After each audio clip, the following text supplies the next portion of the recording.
सत्संगत जी, प्यार से कहना धन निरंकार जी। सागर गहरा है इसलिए शांत है, वरना बदलती लहरों में गहराइयां नहीं होती। कि कैसे एक जहां उछाल दिखते हैं वो अपने आप पता है कि ये शैलो जगह है, वरना जो डीपेस्ट पार्ट है ओशन का वो इतना शांत लगता है क्योंकि वो इतना कुछ समा के अपने अंदर रखा है उसने। वो सहनशीलता का भी यहाँ पे गुण आता है। ये विशाल सागर का रूप, और ये इतना विशाल कि हर वाटर सोर्स इवेंचुअली वो सागर में ही आता है। तो भी सागर को उस बात का अभिमान नहीं है, वो अपने सबसे गहरे वाले पॉइंट पे इतना शांत भी है।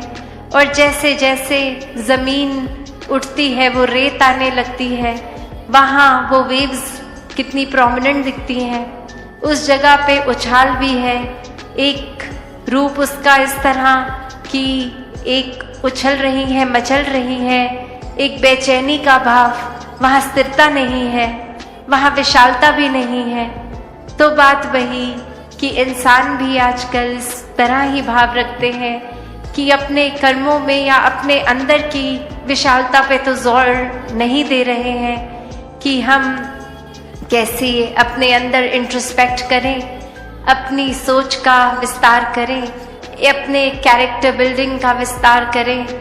पर एक अपनी बातों को, अपनी अपने छोटे छोटे चीज़ें जो हासिल करी हैं उनका इतना डंका बजा के शोर मचा रहे हैं कि वो लहरों के समान छलक रहे हैं इधर उधर। और वो ही बात ऊंची दुकान फीका पकवान की बातें ज़्यादा, और कर्म देखे जाएं तो कुछ है नहीं। एक हासिल छोटी सी उपलब्धि को भी इतना शोर मचा के कर दिया। और वहीं जहाँ ये सागर की तरह एक इतने डीपेस्ट पॉइंट पे भी शांत रूप रहा, कितना कुछ उसमें समा चुका है, फिर भी कोई अपनी वाहवाही नहीं, कोई अपनी तारीफ नहीं, अपने अंदर ही वो मंथन कि ये हमारे को कुछ भी जो हासिल हम कर पाए सब परमात्मा की ही देन है। और ये जीवन जिस तरह जीना है ये परमात्मा पे आधारित हो। कोई गुण अगर है भी तो उसको अहंकार का रूप नहीं देते संत। ये सागर की ही तरह सब कुछ अपने अंदर समेट लेते हैं। अगर कोई कटुर वचन भी बोले तो भी, तो बात यही कि अपने जीवन में एक प्यार को जो जो अपना लेते हैं उनका विस्तार वाकई ही इस असीम परमात्मा की ओर इस तरह होता रहता है कि हर पल एक अभिमान नहीं आता कि हम तो इतने प्रभु भक्त हो गए हैं, हम तो दिन के इतने घंटे प्रभु को याद करते हैं। बात यही कि ये प्यार तो फिर 24 घंटों का प्यार है, खाते पीते उठते बैठते हर समय फिर ये प्रभु परमात्मा ये निराकार ही मन में है। तो फिर कौन सा समा गिनवाएं, कौन सा गंवाएं। और ये फिर दिखावा मात्र भी नहीं रह जाता। ये प्यार तो फिर वैसा ही प्यार है जो दिल में इतना है कि इसका फिर वो जिक्र करना हर एक से कि हम प्रभु प्रेमी हैं, वो एक ज़रूरी भी नहीं लगता। क्योंकि उस समय भी लगता है कि जो समय हम किसी को ये बात समझाने में लगाएंगे उतना ही समय और परमात्मा को प्यार करने में लगा देते हैं। तो फिर संतों ने तो हमेशा जी कर ये प्रैक्टिकल स्पिरिचुअलिटी का प्रमाण दिया है। एक अपने जीवन में आध्यात्मिकता को उस तरह जिया है कि अपनी सारी सामाजिक पारिवारिक कर्तव्य निभाते हुए भी एक आध्यात्मिक पहलू को इतना ऊंचा स्तर दिया है कि जीवन में हर समय एक भक्ति का विस्तार होता गया। ये नहीं भक्तों ने सोचा कि हम तो इतनी आत्माओं जो तड़प रही थी खुद हमें परमात्मा मिल गए तो ये बाकी इंसानों को भी एक ये तड़प दूर करा दे, तो हमने तो इतने कार्य कर दिए, हम महान हो गए। भक्तों का तो हर समय एक ध्यान यही लगता है कि अभी तो पूरा संसार ये तड़प में है, अभी तो कुछ ही हैं जो इस सच्चाई से रूबरू हुए हैं, जिन्होंने अपना मुख उज्जवल कर लिया है। और अभी कितने रहते हैं। तो भक्तों ने तो हमेशा ये आगे बढ़ने वाली बात ही सिखाई है कि हर एक को जितने भी ज़्यादा से ज़्यादा परमात्मा के भक्त हो जाएं, उतना ये कार्य करते गए। भक्तों को फिर अपने भी खाने पीने उठने बैठने का कोई ख्याल नहीं है। सिर्फ यही लगन लगती है कि जिस तरह जीते जी हम चाहे अमीर हैं गरीब हैं, पर मन आनंद में है, सुखी हैं, वैसे ही हर कोई हो जाए, ये परमात्मा के रंग में हर कोई रंग जाए। तो ऐसा ही मन में प्यार का विस्तार, सोच का विस्तार भक्तों ने जी कर सिखाया है। और ऐसा ही जीवन हर कोई जी सकता है। ये विस्तार हर कोई अपने आप के अंदर से ये पहले भीतर अपनी अंदर गहराई में जाएं, एक अपने अंदर मंथन करके ये सोच कर, ये अपने आप को जानकर कि हम कहाँ खड़े हैं, किस तरह के हैं, अपना सुधार किस तरह किया जाए, कौन सा रास्ता लिया जाए और परमात्मा को किस तरह हर समय के लिए मन में बसाया जाए अपने अंदर से। तो मन में हमारे ये एक एग्जाम्पल के तौर पे तो चीज़ पता है, पर मन के भीतर जब देखें तो ये तो आएगा कि हमें प्यार एक करना भी है और जब रिसीव हो प्यार उसको अपने अंदर डालना भी है। पर अक्सर हम वहाँ चूक जाते हैं। एक उस तराजू के बैलेंस को बिगाड़ना एक मन की अवस्था के ऊपर हो जाता है कि ये तो भूल जाते हैं कि अगर हमें एक प्यार को जितना देना है, अगर एक्सपेक्ट कर रहे हैं कि उससे ज़्यादा मिले या उतना मिले और वो उस मुताबिक नहीं, तो ये मन की अवस्था ही है। बिकॉज़ यही हमने अपने आप को सही करना है। एक नज़रिया हमारा क्या है कि ये हमें ज़्यादा से ज़्यादा मिलता रहे और कितना देना है उस पे तो हम तवज्जो ही नहीं करते कि कैसे दे। ये कोई सौदे का तो खेल नहीं है प्यार, खैर, पर एक अगर आम भाषा में जैसे बोलते हैं कि अगर करेंगे तो मिलेगा, तो ये बात प्यार के ऊपर तो उस तरह से लागू नहीं, क्योंकि अगर हमारे वाक्य ही असली एसेंस में प्यार है तो वो उस पैमाने पे है ही नहीं कि वापस मिलेगा, क्योंकि प्यार तो वो भाव है जो सिर्फ जितना देते हैं उतना ही मन खुश रहता है। तो यहाँ एक बैलेंस की बात कि हम किस तरफ तराजू के वो नज़र डाल रहे हैं कि हम कितना दे रहे हैं उस पे या हमारे को कितना मिल रहा है उस पे। तो संतों ने तो हमेशा देने की ही बात की है। कोई सौदेबाजी, कोई शातिर मन दिमाग तो नहीं रहा संतों का, कोई फायदे नुकसान की बात तो नहीं करते। तो वैसे ही अपनी मन की अवस्था को भी हमें बनाना है। कैसे इस परमात्मा का हर हाल में संतों ने शुक्र किया है और हमेशा से एक वही कि अवस्था कुछ भी हो जीवन में, कोई भी उतार चढ़ाव हो, ये शुक्राना भाव ही बना रहे। कैसे एक कहानी जो सभी ने सुनी भी, एक उसका छोटे रूप में दासी अभी फिर से उसको रिविजिट भी करती है कि एक राजा एक अपने मिनिस्टर के साथ जा रहा जंगल में और वहाँ पे एक बहुत देर कुछ घूमना था उनको किसी वजह से, और अब घूमते घूमते भूख लग गई, धूप भी काफ़ी थी और एक पेड़ नज़र आता है जहाँ फिर वो डिसीजन होता है कि थोड़ी देर ब्रेक ले लेते हैं। कुछ इस पेड़ के ऊपर फल लगा हुआ है उसको खा लेते हैं। और अब जब पेड़ के नज़दीक जाते हैं तो देखते हैं कि एक ही फ्रूट लगा हुआ है पूरे पेड़ पे, चाहे उस पेड़ पे पत्ते बहुत हैं, शेड मिल रही है, एक आसपास उनको वाटर सोर्स भी मिल जाता है, पानी का इंतज़ाम भी हो जाता है, पर अब भूख की बात है तो बस एक फल और 2 व्यक्ति, वो मिनिस्टर और उसका ये राजा। तो अब ये भूख की पूर्ति कैसे हो? तो फिर भी वो राजा उस तरह से इशारा करता है और वो सेवक के रूप में मिनिस्टर वो ले आता है फल और वो चखने लगते हैं अभी।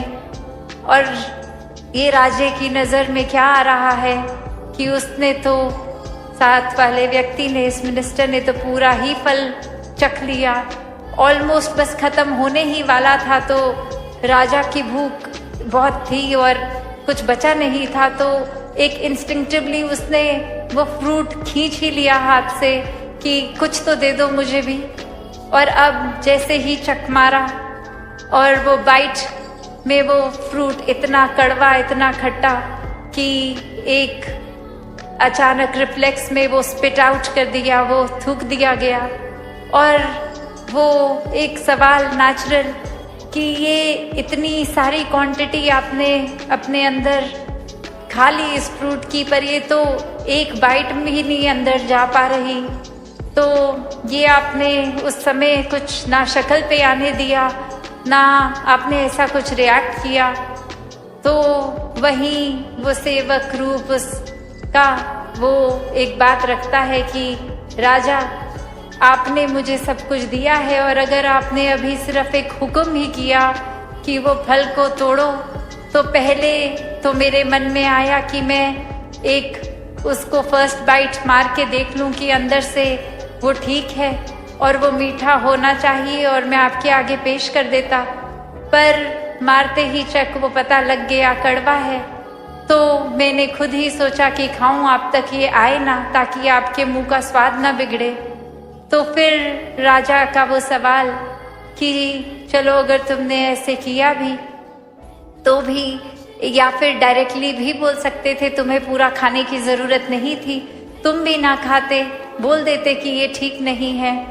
तो वो भाव उसका, इंसान का, कहता कि राजा, आपने मेरे को इतना कुछ दिया है और सिर्फ मेरे मन में शुक्राना भाव भी है।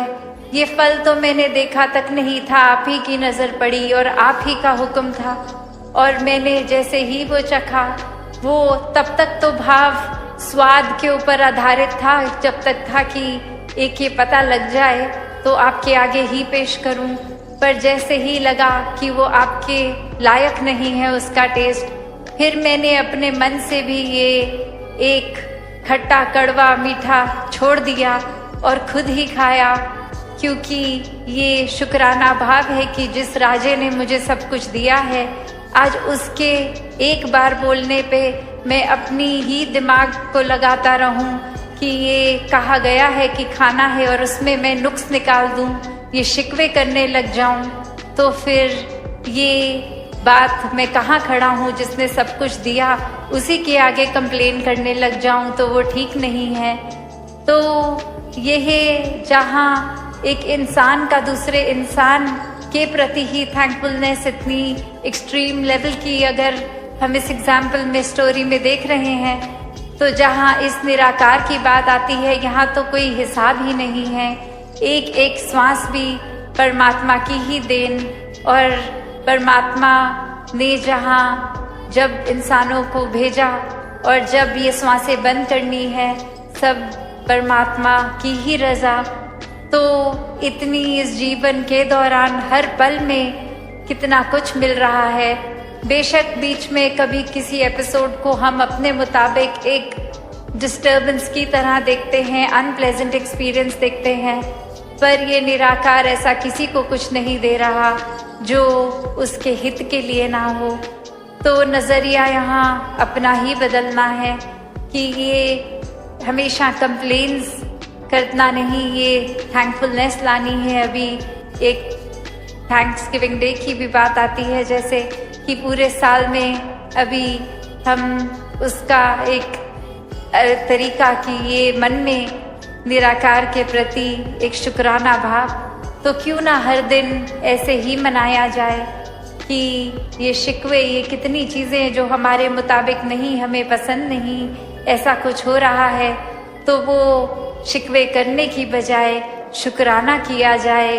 हमेशा हर पल में ये कोई नज़रिया ऐसा बना लें कि अगर कोई चीज़ हमें बुरी से बुरी भी लग रही है तो उसमें से भी कुछ अच्छा उठा लें। और हमेशा अगर हम सोचें भी कि हमें जो कोई अगर ऐसी चीज़ है जो बिल्कुल पसंद नहीं तो उसकी भी गहराई में जाएंगे तो ऐसा कुछ नहीं है कि जिसमें से एक भी क्वालिटी नहीं छांट सकते। जिस तरह वो उदाहरण है कि एक बंद घड़ी भी दिन में 2 बार बिल्कुल एक्यूरेट टाइम दिखा देती है, क्योंकि वो एक AM और PM में वो समय पक्का आएगा जहाँ पे वो वॉच स्टैटिक होके बंद हो गई है।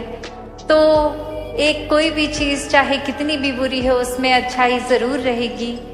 और जहाँ इंसानों की बात है तो चाहे कईयों के स्वभाव हमारे जैसे नहीं होंगे या हमारी पसंद के मुताबिक नहीं होंगे, पर ऐसा नहीं है कि उनका स्वभाव अच्छा नहीं या स्वभाव में कुछ एक भी चीज़ अच्छी नहीं। ये हमारे नज़रिए की बात है। तो आत्ममंथन यहाँ अपने अंदर फिर एक बार इस पहलू पे भी किया जाए कि कैसे हम क्या ज़्यादा एक सिर्फ रिसीव करने में ही इंटरेस्टेड हैं या देने में भी एक मिलता ही रहे ऐसा स्वभाव बना लिया है, या देने का भी है। क्या एक बिल्कुल ही हम अपने पहलू को एक छोर की तरह पकड़ के बैठे हैं या दूसरे की भी बात सुन के उसके वो भी एक अकोमोडेट करते हैं अपने जीवन में, या फिर एक सिर्फ और सिर्फ नज़रिया बना लेते हैं कि ये इंसान पसंद नहीं तो इसकी कोई भी बात ठीक नहीं। तो ऐसा आत्ममंथन करें, ये सोचें, ये अपने अंदर सुधार का भाव रखें। तो ये नज़र घड़ी पे और सभी आज 1 बजे से आए हैं और अब इतने घंटे सत्संग में भी लगातार बैठकर, तो ये आज का उस आवर्स वाइज लंबा दिन भी सबके लिए हो गया, पर फिर भी सभी संत आनंद दे रहे हैं। और आज ये भी आ रहा था ध्यान कि अक्सर वो दिमाग को समागम के 3 दिनों की ही आदत थी, तो ऐसा 1 सेकंड के लिए आया ध्यान कि वो आज 3रा दिन खत्म समागम इस साल का, और फिर आए नहीं अभी है 1 दिन है। और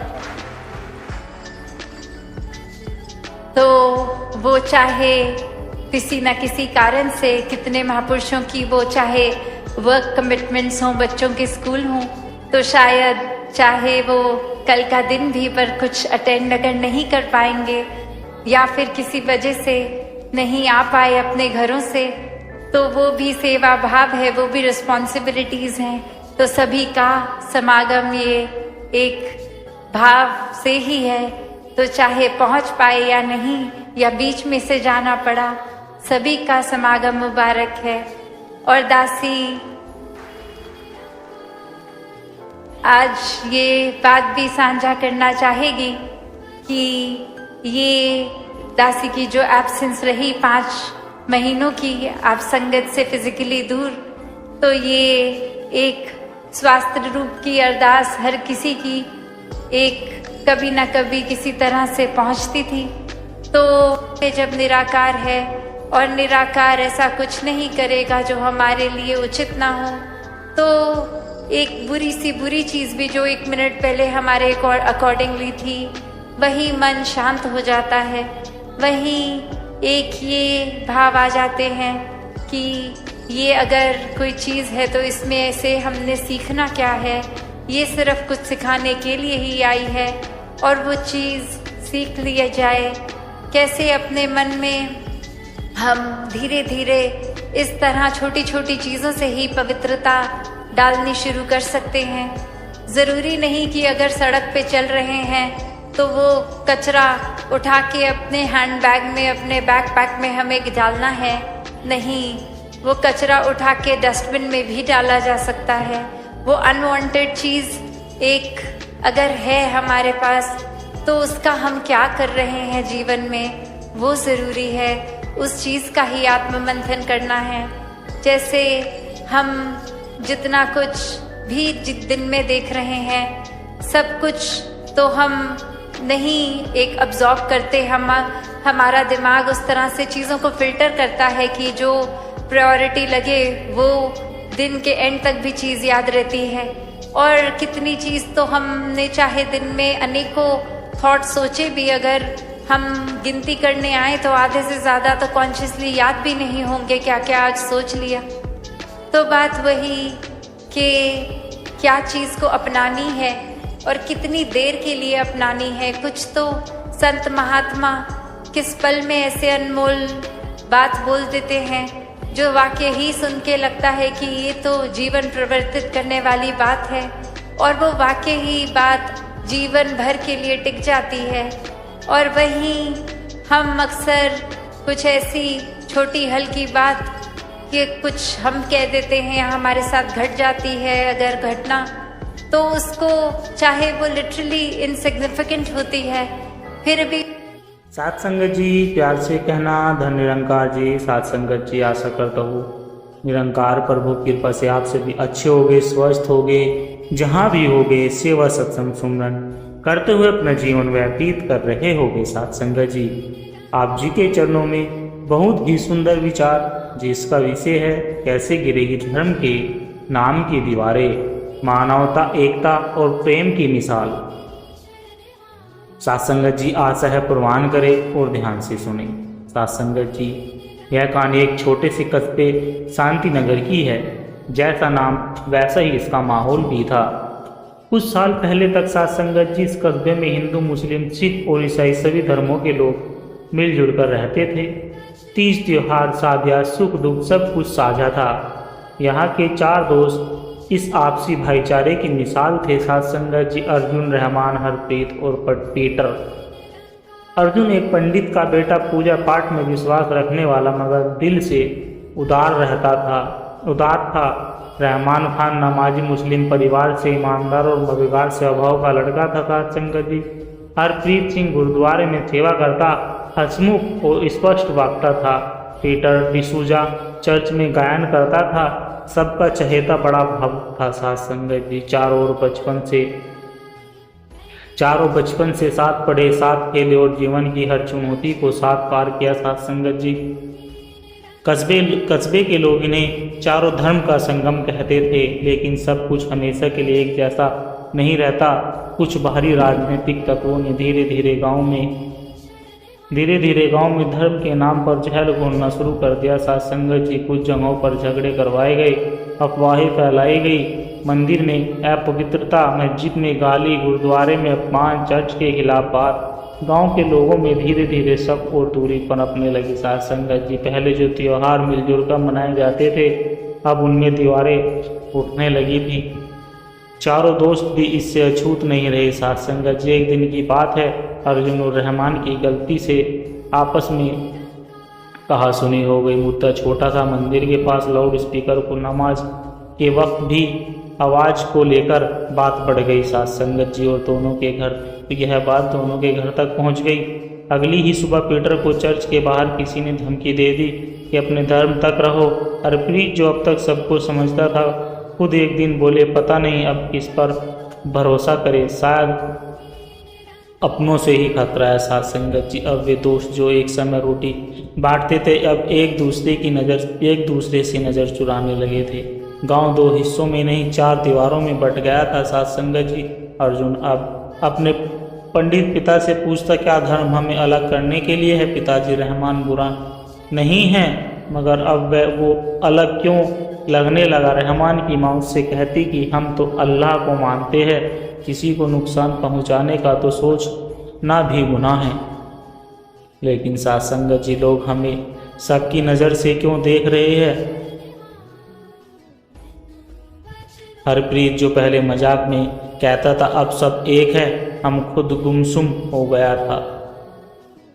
और पीटर वो बस अपनी गिटार की तारों वाली धुन बजाता।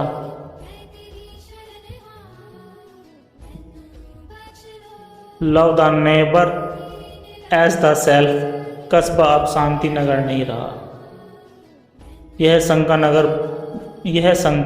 नगर बन चुका था। इन्हीं हालातों में कस्बे में एक पोस्टर लगा के संत निरंकारी मिशन द्वारा मानव एकता सम्मेलन सबका मालिक एक स्थान गांव का सार्वजनिक मैदान रविवार 10 बजे। पहले किसी ने ध्यान नहीं दिया, लेकिन पीटर ने यह बात अर्जुन रहमान हरप्रीत को बताई। चलो एक बार सुनते हैं, क्या पता दिलों की कोई गांठ खुल जाए। अर्जुन पहले हिचकिचाया, मैं क्यों जाऊं, मैं तो यह किसी और पंथ की बात होगी। हरप्रीत बोला, चलो एक बार देख ले, बात मानवता की है। रहमान ने कहा, अगर यह सम्मेलन सभी धर्मों के लिए है तो हमें जाना चाहिए। साथ संगत जी और चारों ने निर्णय लिया एक बार साथ चलने का। रविवार की सुबह चारों अपने अपने धर्म चिन्हों के साथ मैदान में पहुंचे। माहौल बिल्कुल अलग था। मंच पर कोई बड़ा नाम नहीं, कोई जोरदार प्रचार नहीं, बस एक संत साबली में लिपटा आंखों में स्नेह बोल रहा था कि मनुष्य का धर्म प्रेम है। नाम जाति पूजा पद्धति अलग हो सकती है, लेकिन परमात्मा एक है। जब तक हम धर्म को बांटने का साधन बनाएंगे तब तक प्रेम होता रहेगा। ब्रह्म ज्ञान से जुड़ो। जब सब एक है, वहाँ न हिंदू है, न मुस्लिम, न सिख, न ईसाई, वहाँ बस इंसान है। वहाँ हर धर्म का भजन गाया गया। श्लोक, आयत, गुरबानी और बाइबिल की पंक्तियाँ सब एक सुर में गूंज रही थी। साथ संगत जी चारों दोस्त एक दूसरे की ओर देखने लगे जैसे किसी ने उनके भीतर की जमी बर्फ पिघला दी हो। अर्जुन ने चुपचाप रहमान का हाथ पकड़ लिया। हरप्रीत ने पीटर की आंखों में देखा और मुस्कुरा दिया। उसके भीतर जो धर्म की दीवार थी उनमें दरार पड़ चुकी थी। साथ संगत जी सत्संग से लौटते समय चारों दोस्त एक अजीब सी शांति में डूब गए थे। मंच से बोले गए संत के वचन उनके मन में लगातार गूंज रहे थे। साथ संगत जी धर्म मनुष्य को जोड़ने के लिए है, तोड़ने के लिए नहीं। पीटर के चेहरे पर मुस्कान थी कि कितना सरल, कितना सच्चा संदेश था ना। अर्जुन ने सहमति से सिर हिलाया। लग रहा था जैसे कोई भी इसे साफ कर रहा हो। हरप्रीत ने गहरी सांस ली। अब समझ आ रहा है असली धर्म क्या है, लेकिन रहमान चुपचाप रहा। अर्जुन ने पूछा, क्या हुआ रहमान धीरे से बोला, अब असली जंग तो घर जाकर शुरू होगी। चारों मुस्कुराए, लेकिन उनके दिल में कहीं न कहीं यह बात सच थी। जब अर्जुन ने अपने पंडित पिता को बताया तो वह सत्संग में गया, जहाँ सभी धर्मों का एक माना गया। तो उनके चेहरे पर तनाव सा आ गया। बेटा, तुम हिंदू हो, हमारी परंपरा बहुत पुरानी है, इस तरह की बातें सुनना ठीक नहीं। साथ संगत जी यह तुम्हारी श्रद्धा डगमगाएगी। अर्जुन धीरे से बोला, पिताजी वहाँ किसी धर्म का विरोध नहीं था, वहाँ प्रेम था, ज्ञान था। मैं कोई धर्म छोड़ने नहीं गया, बल्कि धर्म को समझने गया था। पंडित जी चुप हो गए, कुछ कह ना सके। रहमान के अब्बू पहले से ही परेशान थे कि गांव में उनके परिवार को गलत नज़रों से देखा जा रहा है। जब उन्हें पता चला कि रहमान किसी और पंथ के सत्संग में गया है तो वे भड़क उठे। तुम्हारा इस तरह दूसरों के साथ उठना बैठना हमें और शक के गहरे में डाल देगा। अल्लाह पर यकीन रखो बेटा, यही काफ़ी है। साथ संगत जी रहमान ने आदर से कहा कि अब्बू, अल्लाह की राह पर चलने का मतलब है प्रेम और इंसानियत की राह पर चलना। वहाँ मैंने कोई बुराई नहीं देखी। अम्मी ने रहमान के सर पर हाथ फेरते हुए कहा, जो सही है बेटा वही करना, लेकिन संभल कर, दुनिया जल्दी नहीं समझती। हरप्रीत के घर में खबर मिली तो पहले मजाक में ले ली, ओ पुत्र, अब तू भी संत बन गया क्या? पिताजी ने हंसते हुए कहा। मगर जब हरप्रीत ने गंभीरता से बताया कि सत्संग में हर धर्म का सम्मान हुआ और ब्रह्म ज्ञान की बात की गई तो उनकी माँ चुप हो गई। जिधर प्यार है उधर ही वाहे गुरु है। उसने सर झुकाकर कहा कि पीटर का परिवार खुला विचारों वाला था। जब उसने अपनी माँ से कहा कि सत्संग में उसे हर धर्म के प्रति समानता का भाव दिखा तो उसने कहा कि जीसस भी यही सिखाते थे, बेटा love one another S I have love you. Peter का दिल भर आया। उसने तय कर लिया कि वो नफरत को नहीं सिर्फ प्रेम को फैलाएगा। अब चारों दोस्तों के दिल में सवाल उठने लगे, क्या प्रेम और एकता की राह इतनी आसान है? क्या समाज सिर्फ दिखावे के धर्म को ही धर्म मानता है? क्या असली ब्रह्म ज्ञान सबको एक मानने की भावना कभी स्वीकार होगी? साथ संगत जी वे रोज मिलते बातें करते। अब उनमें नया जोश था। वे तय कर चुके थे कि वह फिर से गांव को जोड़ेंगे। गांव में सरकारी स्कूल में चारों ने एक एकता दिवस मनाने की योजना बनाई। साथ संगत जी, जिसका उद्देश्य था बच्चों को सिखाना कि हम सब एक है। उन्होंने स्कूल की प्राचार्य से इजाज़त ली। अर्जुन ने पोस्टर बनवाए, हिंदू मुस्लिम सिख ईसाई हम सब भाई भाई। साथ संगत जी, रहमान ने भाषण तैयार किया, धर्म अलग है मगर दिल एक है। हरप्रीत ने पंजाबी में एक कविता लिखी, न रब मंदिर च न मस्जिद च, अब तो बसदाए सच्चे दिल च। पीटर ने बच्चों के साथ मिलकर एक नाटक तैयार किया, अगर परमात्मा एक है तो हम क्यों नहीं। साथ संगत जी, कार्यक्रम के दिन गांव के लोगों को भी जमा किया गया। कुछ उत्सुक थे, कुछ संदेह में, लेकिन जब मंच पर छोटे छोटे बच्चों ने प्रेम, मानवता और एकता का संदेश दिया था साथ संगत जी, तो लोगों के दिल पिघलने लगे। एक बुजुर्ग बोले, हम तो लड़ते रहते हैं पर यह बच्चे तो हमें ही सिखा रहे हैं। मगर जहाँ प्रेम होता है वहाँ नफरत अपने अस्तित्व की लड़ाई लड़ती है। गांव में कुछ कट्टरपंथियों ने इसे गलत ठहराना शुरू किया। साथ संगत जी, कहा गया कि यह बच्चे हमारे धर्म को मिला रहे हैं। चंद लोगों ने तो चारों दोस्तों को धमकियां भी दी। अर्जुन, तू पंडित का बेटा होकर यह क्या कर रहा है? रहमान, तो गैर मजहब वालों के साथ बैठता है। हरप्रीत, तू पंथ बदलने की बात कर रहा है। पीटर, तू चर्च छोड़ देगा क्या? इन बातों ने फिर से चारों के रास्ते में कांटे बिछा दिए। साथ संगत जी, चारों ने एक दूसरे का हाथ थामा और कहा, हम पीछे नहीं हटेंगे। अगर प्रेम के लिए लड़ना होगा तो लड़ेंगे, लेकिन बिना नफरत के। उन्होंने तय किया कि अब वे गांव में अलग अलग धर्म स्थलों में जाकर प्रेम और सेवा की भावना से जुड़ेंगे।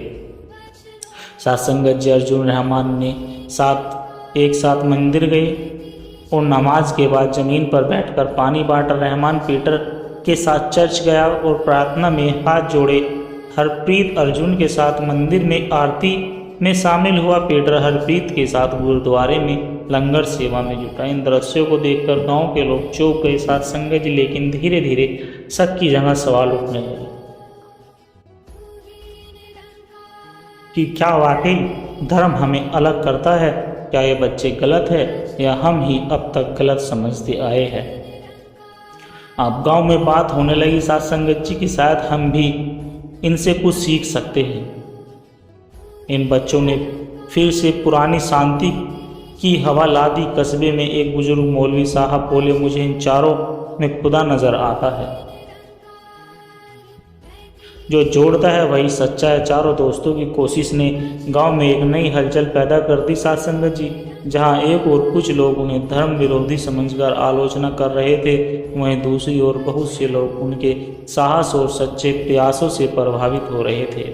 अर्जुन, रहमान, हरप्रीत और पीटर जानते थे कि उनका रास्ता आसान नहीं है, लेकिन उनके पास सिर्फ भावना नहीं, दिशा भी थी।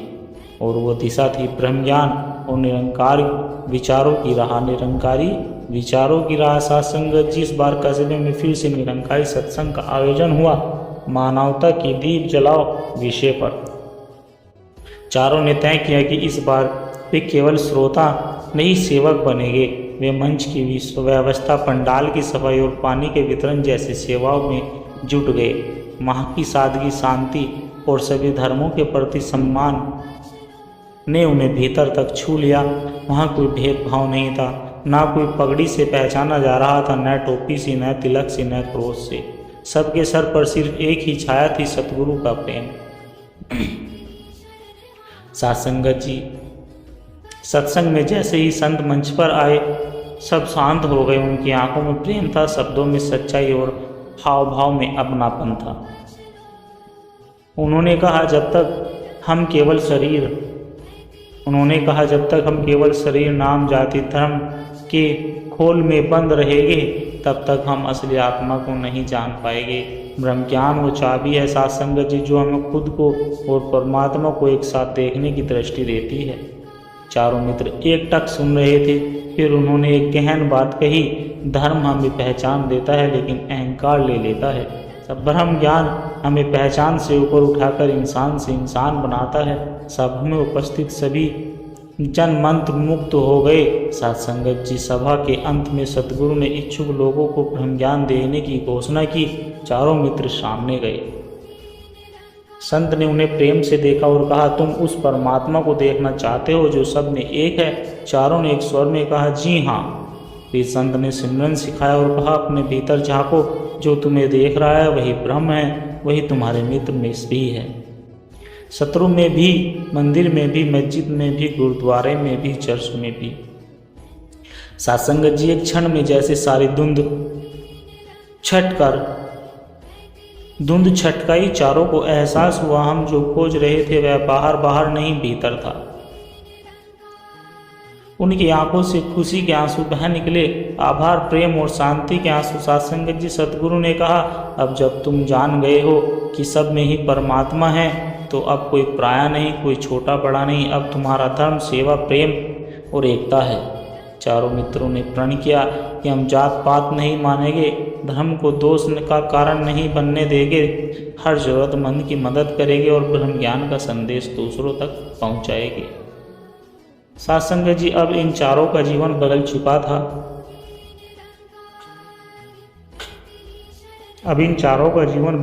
था। वे अब स्कूल के बच्चों को धर्म की समानता सिखाते, बुजुर्गों के पास जाकर उनका हाल पूछते, बीमारों के लिए दवाई लाते, गली मोहल्ले की सफाई करते सात्संगत जी। और सब कुछ बिना दिखावे के गांव के लोगों को हैरानी होने लगी। एक दिन एक बूढ़ी मुस्लिम दादी ने रहमान से कहा कि बेटा, अब तो तुम वाकई में खुदा के नेक बंदे लगते हो। एक बुजुर्ग पंडित ने अर्जुन से कहा कि तू तो अब असली ब्राह्मण बन गया बेटा, जो सबका हित चाहता है। गुरुद्वारे के ग्रंथी जी ने हरप्रीत से कहा, तेरी सेवा देख वाहे गुरु खुश हो गए पुत्र। चर्च के पादरी ने पीटर को गले लगा लिया। चारों मित्रों ने मिलकर गांव में एक ब्रह्म ज्ञान सभा आयोजित की। सात्संगत जी विषय था धर्म नहीं दीवार, प्रेम का नाम इंसानियत। सभा में सभी धर्मों के लोग आमंत्रित थे, कोई भेदभाव नहीं। मंच पर श्लोक की गूंजे, आयतें भी पढ़ी गई, गुरुवाणी भी भई और बाइबल की वाणी भी। सात्संगत जी सभा में एक ही आवाज़ थी कि सबका मालिक एक। सात्संगत जी अब गाँव में नज़रें बदलने लगी। जहाँ पहले शक था वहाँ अब सम्मान था, जहाँ पहले नफरत थी वहाँ संवाद था, जहाँ पहले दीवारें थी वहाँ प्रेम का पुल बन चुका था। सात्संगत जी चारों दोस्तों को अब केवल दोस्त नहीं, सेवक, ज्ञानवान और प्रेम दूत कहा जाने लगा। और सब में सुंदर बात यह हुई कि अब लोग पूछने लगे, हमें भी उस परमात्मा को देखना है जो सब में है, हमें भी वह ब्रह्मज्ञान चाहिए। गांव शांति नगर अब बदलने लगा था। सात्संगत जी जहाँ कभी धार्मिक मतभेदों की भड़की आग थी, अब वहाँ धर्म धीरे धीरे प्रेम और सेवा की लौ जलने लगी थी। चारों मित्र अर्जुन, रहमान, हरप्रीत और पीटर अब सिर्फ दोस्त नहीं थे सात्संगत जी, बल्कि गांव के प्रेरणा स्तंभ बन चुके थे। लेकिन हर बदलाव की राह में कुछ अंतिम परीक्षा भी होती है सात्संगत जी, और अभी अग्नि परीक्षा सामने आने वाली थी। चारों मित्रों ने अब गांव में नियमित रूप से साप्ताहिक सत्संग शुरू किए। धर्म विपेक्ष के त्यौहार को सामूहिक रूप से मनाना शुरू किया और हर गली मोहल्ले में जाकर सात्संगत जी लोगों से व्यक्तिगत रूप से प्रेम और मानवता का संदेश दिया।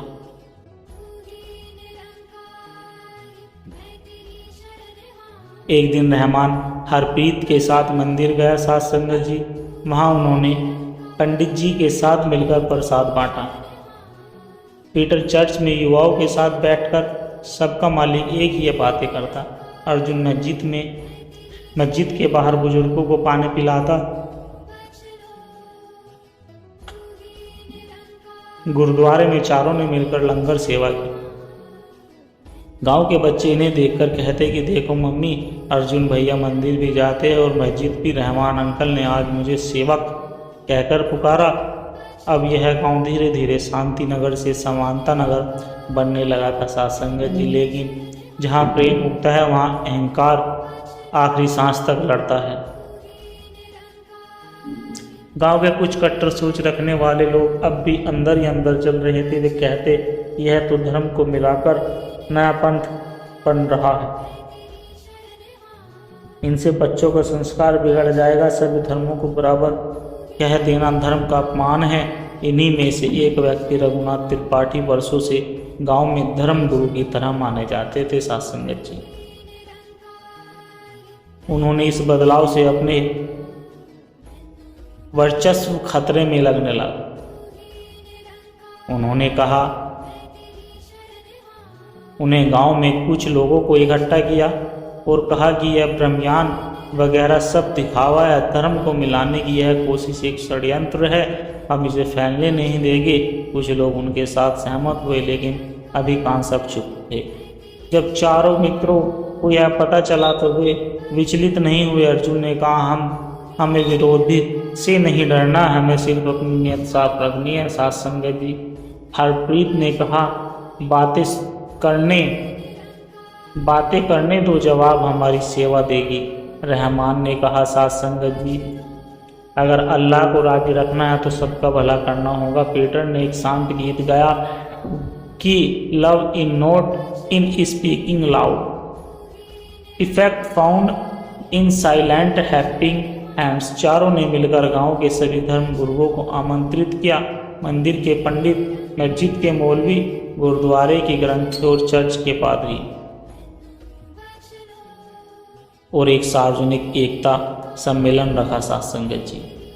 कार्यक्रम में कोई बड़ा मंच नहीं था, मंच पर बस एक बैनर था कि हम सब एक है और सबका मालिक एक है। कार्यक्रम में बच्चों ने साझा भजन गाया जिसमें सभी धर्म की पंक्तियाँ शामिल थी। चारों मित्रों ने अपने अनुभव साझा किए, कैसे उन्होंने ब्रह्म ज्ञान को पाया और समाज में बदलाव लाने का संकल्प लिया। सभी धर्म गुरुओं ने मिलकर कहा कि हम सब की जड़ें अलग है लेकिन फल एक है, और प्रेम और मानवता। इस सम्मेलन ने वो कर दिखाया जो वर्षों से नहीं हुआ साथ संगत जी। रघुनाथ त्रिपाठी भी वहाँ उपस्थित थे।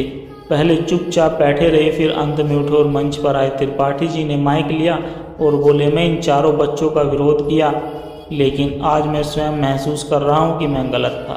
वो रुके, उनकी आंखों से प्रेम के आंसू बह रहे थे।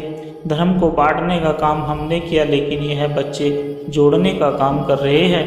अगर यही ब्रह्म ज्ञान है तो मैं भी इसे पाना चाहता हूँ।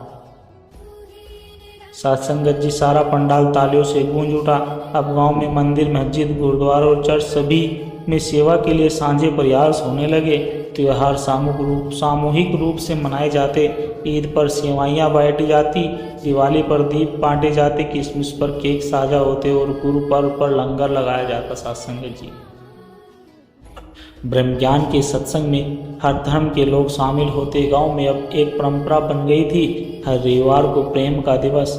जिला प्रशासन ने चारों मित्रों को एकता प्रेरक सम्मान से नवाजा। गांव का नाम अब सरकारी रिकॉर्ड में भी सद्भाव नगर के नाम से दर्ज हो रहा है। साथ संगत जी,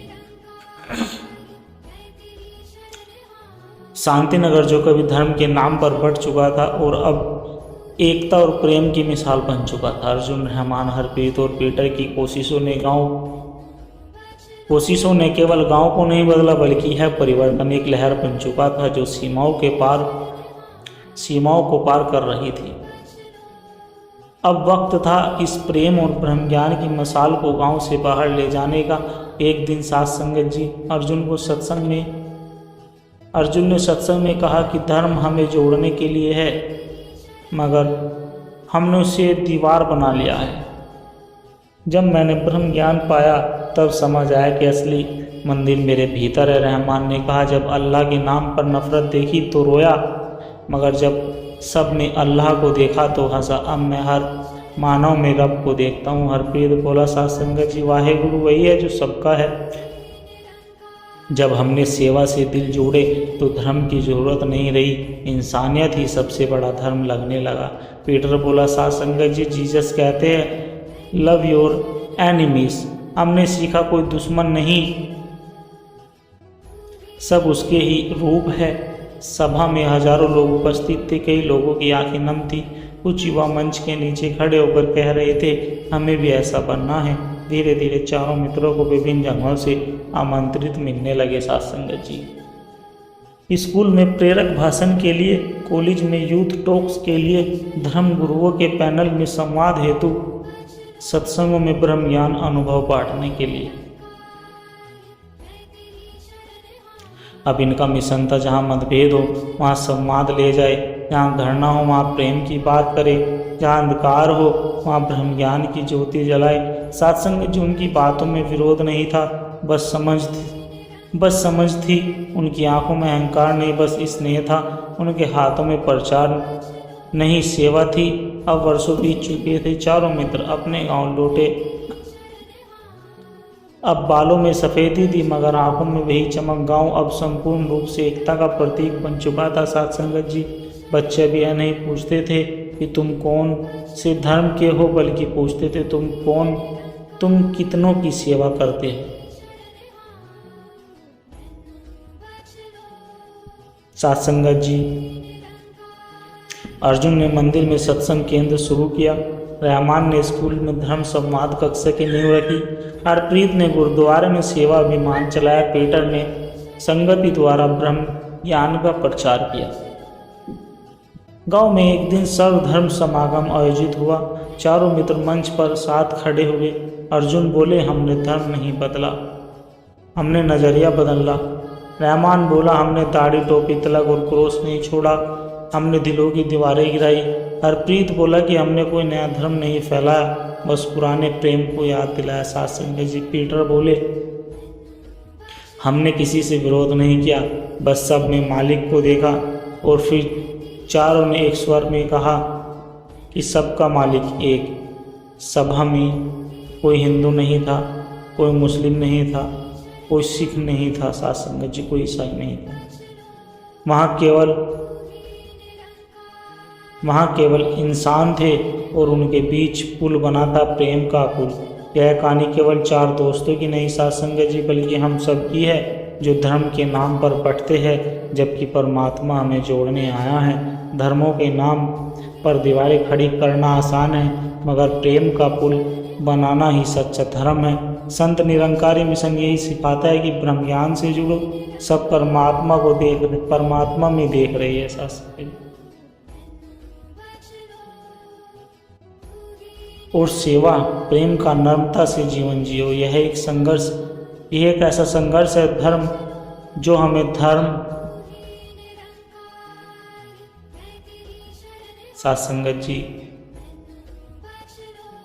हमें धर्म जाति भाषा और परंपरा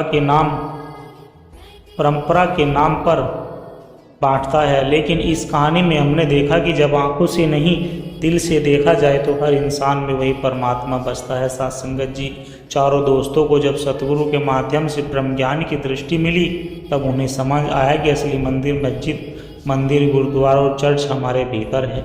ईश्वर कोई नाम रूप या भाषा नहीं, बल्कि अनुभव है। और सबसे बड़ा धर्म है मानवता का धर्म। ब्रह्म ज्ञान ने उन्हें यह सिखाया कि मतभेद मिटाने का उपाय बहस नहीं, बल्कि अनुभव, सेवा और प्रेम है। साथ संगत जी हमने देखा कि चारों दोस्तों ने अपने धर्मों को छोड़ा नहीं, बल्कि अपने धर्म के भीतर प्रेम की आत्मा को पहचाना। उन्होंने जाना कि हिंदू धर्म का सार सर्वे भवन्तु सुखिन है, इस्लाम का मूल है रहमत और इंसाफ, सिख धर्म कहता है सेवा और सब में एक नूर है, ईसाई धर्म कहता है प्रेम और क्षमा। साथ संगत जी जब यह धर्म प्रेम से देखे जाए तो वे टकराते नहीं, एक दूसरे को पूर्ण करता है। इस कहानी का सबसे बड़ा संदेश यही है साथ संगत जी, जब तुम खुद बदलते हो तभी समाज बदलता है। चारों मित्रों ने किसी पर कुछ थोपा नहीं, बल्कि स्वयं पर एक आदर्श बनने, और वही बन गया समाज के परिवर्तन का बीज।